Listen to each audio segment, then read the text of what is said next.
Darang sa among senior oh magtahi kuno siya wala nakadakop gani sa tanod. Darang dagim. Nay oh, dakpan nay.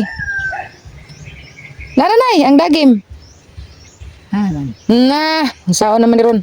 Oh, kusgan na man yung lula di ay. Oh, iyang hiktan ang dagim.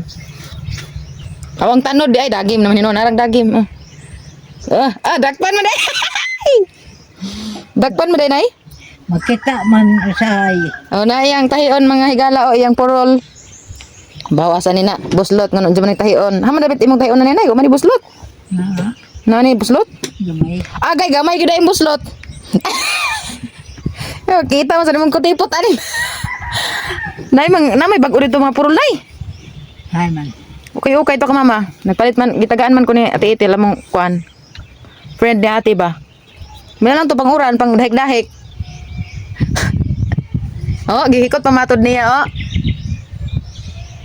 Kani among nanay mga higala mo gud iyang kalingawan ni magtahi-tahi no bisag usay di na mga tunong ba pero magtahi-tahi na siya kay mo man iyang lingaw diri mga higala no pero pasagdaan lamang po na mga higala kay iya mo lagi nang lingaw kay kani mga senior mga higala active kay ilang utok pero ilang lawas hinay na kay mato pa ni nanay mga higala perti nung laaya magsigirag ingkod-ingkod ligid-ligid mao ni si nanay mga higala nagkalingaw og tahi kay kani mga senior mga higala bisag naay lain nila mga purol ilagi nang balik-balikon ng kanang mga sanina bitong kanang murag grabe gyud kadaan pero ay ka kay ang mga nindot nga mga sanina gipang taguan ra na gipang sodrag sako maputo mo sa kananay mga higala gihipos ra ang mga nindot nga sanina.